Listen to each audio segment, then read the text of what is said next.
Today we're going to be dissecting and comparing the Natasha Denona Midi Xenon palette. This is a Midi palette that retails for $69 USD and contains 15 shades. I did purchase this myself, but I am an affiliate with the Natasha Denona website. So if you do purchase from the website and use my affiliate code SEEKINGSHIFTS, you will save 15% and I will earn a small commission. So thank you so much if you do choose to use it. With that being said, Black Friday and holiday sales are coming up, so you'll probably be able to find a better deal than 15% off. So if you're willing to wait it out a little bit, roll the dice and see if it is still in stock, it might be worth waiting. But let's go ahead and get into the different formulas and shades that are included in this palette. Let's start with the mattes. So there are 5 mattes in here. 4 of them are the creamy matte powder formula, and 1 is a cream to powder shade. So first we have Blizzard, which is a light gray, Contrail, which is a white, Sposh, the 1 cream to powder shade. This is a charcoal. This is more on the waxy side. There tends to be some variation in the different cream to powder shades. Some of them are more emollient and almost squishy, and some of them are harder pressed and waxy. This is definitely on the waxy side. Next we have Snert, which is a medium gray, and finally Flurry, which is an eggshell. There are 3 metallics in this palette. First is Rhyme, described as a metallic white. This is semi-sheer, has a beautiful pearly finish, not the most shiny or opaque, but I think this would be a beautiful inner quarter shade, or one that you can just slather all over your lid and won't emphasize any texture. Next is Ebb. This is described as a metallic midnight blue. This is a deep muted denim blue. It has more of a satin finish, which I personally love, and I feel like the tone of this is pretty unique.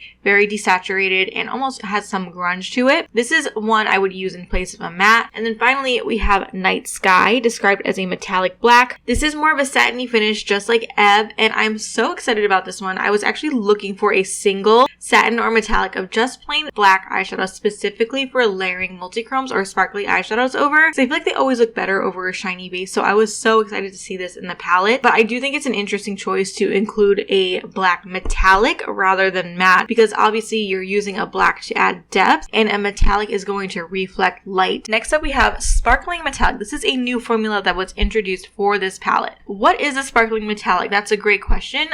These feel pretty hard pressed, but they do have a similar texture to a traditional metallic shade. And I would say the main difference is that there are these micro flecks of sparkle mixed in throughout them that add an extra layer of dimension. So they are going to perform pretty much the same as a standard metallic shade, but they are going to have that additional twinkle and reflection of light that you don't see in the traditional metallic shade. So first we have Guru, which is described as a sparkling metallic iron gray. This is like a graphite metallic with micro flecks of colorless sparkle. It definitely applies best with a brush and does not pick up well with a finger, but once it's applied with a brush, I do think it's beautiful and an opaque application. Next is Neve. I hope I'm pronouncing that right. I did try to look it up, but this is described as a sparkling metallic peony pink. I would describe this as a white. I mean, I'm sure it's a pink technically, but it's so light and icy that it just looks white to me. It's on the PC side, but I would not consider it to be textured. I see some blue microflecks of sparkle in it, and it does have more of a transparent base. So next up we have the Sparkling Foiled shade. This formula was introduced in the Valentine's Day Face and Eye palette released this year, I believe. We have seen it again in the Yucca palette, the I Need a Nude palette, and now this palette as well. So the first shade in here is called Cygnus. This is described as a sparkling foiled anthracite. So I looked up anthracite. I've never heard that word before. It's a coal of a hard variety that burns with little flame and smoke, in case you were wondering.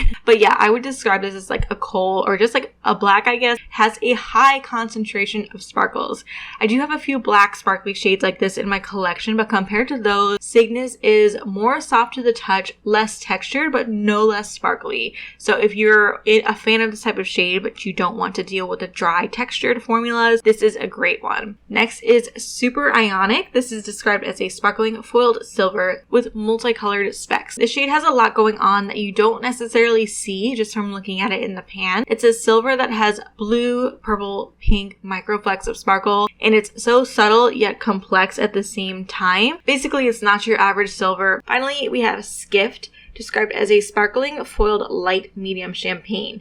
This one feels a bit more hard pressed, doesn't pick up as easily with a finger, but it's one of my favorite shades in the palette. It reminds me a lot of Space Cowboy from Urban Decay, which I do compare later on in this video, but this shade has a lot more of a true taupe base, and it's just packed with sparkle. Okay, next up is the Crystal Sparkling shade. Truthfully, I don't know what the difference between the Crystal Sparkling and Sparkling Foiled shades are because they seem to appear and perform pretty similar to me, but there's one Crystal Sparkling shade in this palette called Snowbow. This is described as a crystal sparkling pink with multicolored specks. So I think if you put this on the color wheel, it would technically fall somewhere between red and purple to me, but the thing is it's so light and so desaturated that it reads almost like a taupe. That being said, it's pretty unique to my collection, feels very smooth to the touch, very silky, but has a dimensional finish. I see mostly blue and teal sparkles, but they do seem to shift to a purple, so I would consider this a duochrome,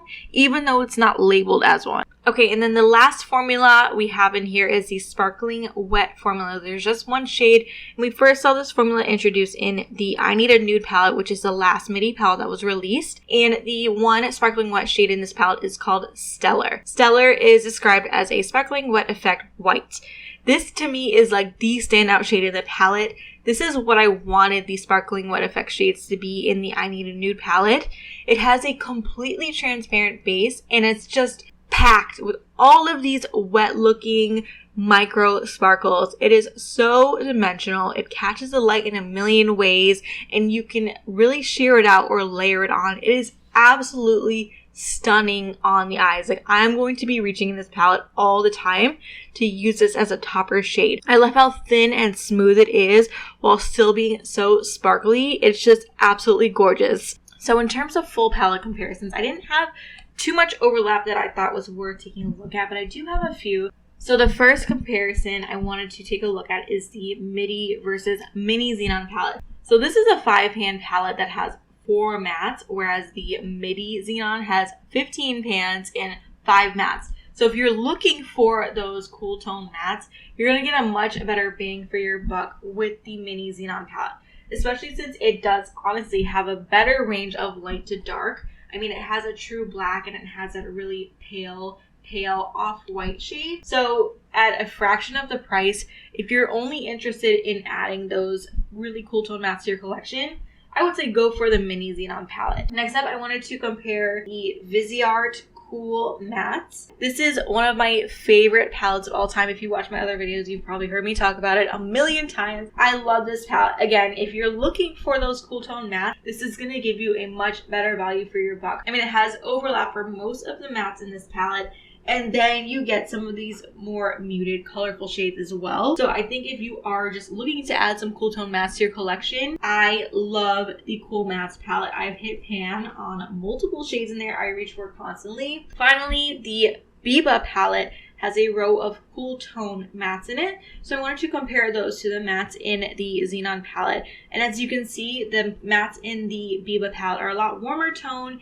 Even though they are like a black and a gray, they just have more warmth to them. So that's it for the matte comparisons. Now I have a ton of comparisons shade by shade. So I'm just going to play some music while I show you all of those. Everything will be labeled so you can take screenshots whenever you like. And if you find these comparisons helpful, please give this video a thumbs up because, as I always say, they take forever and they end up being like 1 minute of footage. So thank you so much for any engagement.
Okay, my thoughts. Keep in mind I've only used this twice at the time I'm recording this.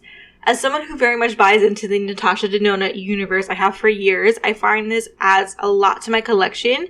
Even though the amount of looks I'd be able to create with this palette by itself are limited, I generally don't use my palettes like that. I generally use them as companions, or I mix and match, and especially with my Natasha Denona Midi palettes, since all the pans are removable and they're all the same size, I always love creating custom palettes with them. I'm always swapping out shades or building my own color story with the shades. So to me, this does add a ton of value, but it also depends a lot on how you interact with your makeup collection. I mean, if you're not someone who likes to customize and tweak and, you know, do that sort of thing with your makeup, if you want to just reach for a palette and use that as your one tool for your look, I'm not sure how many looks you would get with this palette. I do have a few critiques or things I wish that were different with this palette as well. I was surprised and kind of disappointed that there isn't a true black matte. I mean, I will use those two deep metallic shades in place of a matte, because I love the way that looks, but I know that's not for everyone. And as I mentioned before, I mean, usually when you're going with a black matte, it's to add depth to a look, and a metallic is going to reflect light. If you're really trying to actually add depth and, you know, create an illusion of